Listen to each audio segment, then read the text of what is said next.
dub. We don't do dubs. You get apes. Right. Nah. Let's get to some real shit. What's good, man? Yeah. So you guys have some projects going on. That's what's up, man. Yeah. I definitely just dropped my second single to my upcoming EP, Regal High, Volume 2, Suspension. The single is called Exercise. I just dropped it yesterday. Okay. It's lit, man. Is it on Apple everywhere? Spotify? Nah, we just doing SoundCloud. Give me like one more week. It's gonna be on Spotify. It's gonna be on Apple. You know that process take a little minute. Okay. What's up? A little bit. You artist yourself? Yeah, man. R&B sensation. You know, straight from Harlem. Okay. Harlem World. Yeah, man. Okay, Harlem World. Yeah, man. I actually got a single out right now called One Shot. Y'all can go check it out. It's on SoundCloud as well. Okay. And you gotta check the official video out on YouTube. Yeah, man. So we doing real good with the numbers. Yeah, follow me, Joe Fuego, JoeFuego. Awesome. Well, yeah. Put your phones on vibrate, or you know how that go. So listen, man. I want to thank you guys for coming in, man. You know, Appreciate everyone y'all for who's sure. watching on Facebook, Instagram, whatever. Make sure you go follow us on YouTube. Okay, subscribe to the YouTube channel that we have. It's called Big Picture Podcast, and you can see all of the episodes. Okay, and you can peep all the good content. So, last episode we had some good topics that we was discussing, and it's all about content that's gonna help better us as people, the community. Of course we're gonna get back into the briefly into the music thing that you guys got going on.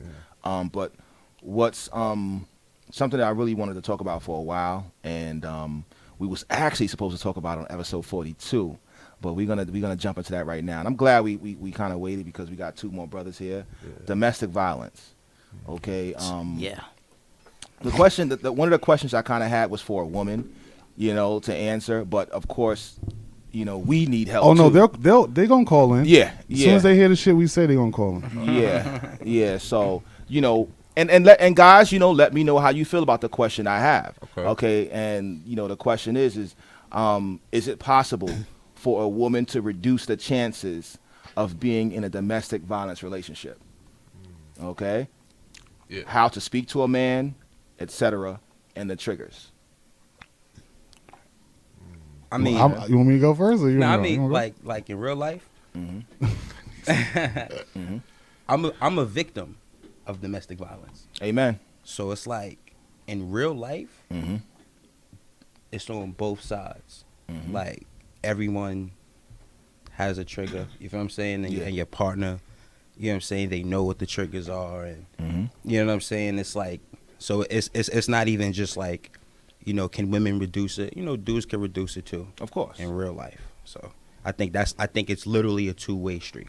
I don't think it's nothing that anybody could do to avoid a domestic violence situation.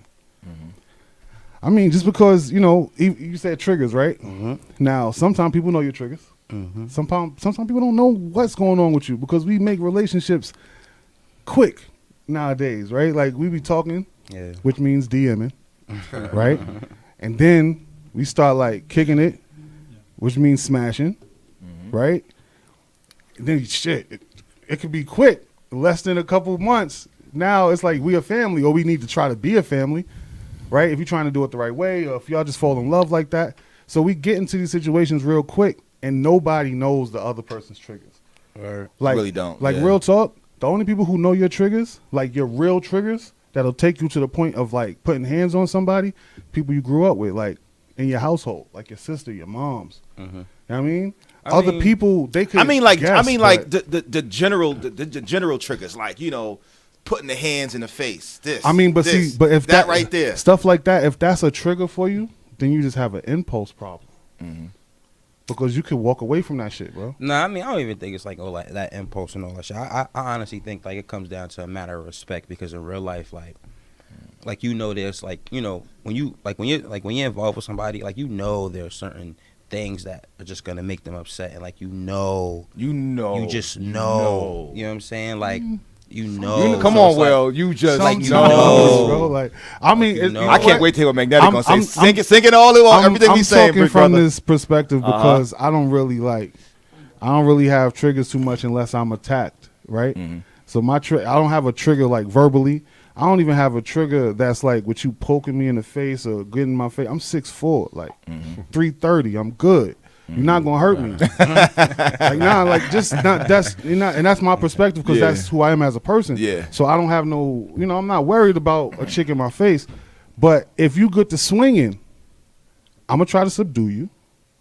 What do you mean? What do you mean? Like Hold them subdue, like It says subdue. Subdue, like the real subdue, like a cross-faced chicken wing, like full Nelson, half Nelson, like subdue to where you can't do the shit you was trying to do. Okay, understood. I'm gonna subdue you so you can't do what you was trying Like so, to if do. you just, that's my first approach. Yeah. If I can't subdue you, like I'm gonna try to get out the situation. If I can't get out the situation, I mean, I can't lie as if it never happened. You just get there. You get to a point where you can't stop it anymore. So like, that's why I feel there's nothing you could do because you don't know how far someone is willing to go. I mean, look, I just feel like it come down to a matter of respect because you tell people, yo, like if Shorty's putting a hand in your face, be like, yo, don't do that. And then like even if it's in the moment, like, all right, but then like if you go back, like, yo, man, I ain't gonna lie, if you did that shit kind of had me. You tell her. And then if she does it again, well, she don't respect you. I mean, that's yeah, that. You know what I'm saying? It's not even that hard. No, that's like, valid. That's in a valid. real life, like I told you, I'm telling you. You're telling the person what's This going to trigger takes me you, this so, place. Yeah, you're right. And you go ahead and do it again? Nah, you don't care. You don't respect me. You want me to deck you. You know what I'm saying? Wow.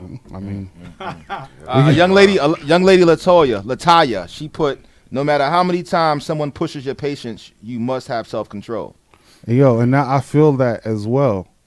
That's why I LaShawn said it's a matter of impulse, respect on both impulse, sides. Yeah, Respect. You there? I think you have some women that will, first and foremost, for any woman that's and man, you have women that are putting hands on men now. You have women that are backing out, pulling out ratchets on I don't On have dudes. the ego for that. I fast and pray. I don't never come in contact with that because I don't know how. I'm not React. built for you to. Yeah. No, I'm not. But that's how far we've come from a society. But I feel like the young brother said, it's a respect, but you also have some women who are in a relationship where they don't know how to get out. Men, we talking about men. We are manipulators. We are master magicians. When you have some women who want to be in who are not want to be, but don't know how to get out of a relationship with a man who is hitting on them and then telling them, "I love you." And for some of us, we feel like that's the relationship we should be in or are trapped in. Then you have some of us guys who are getting hit by women who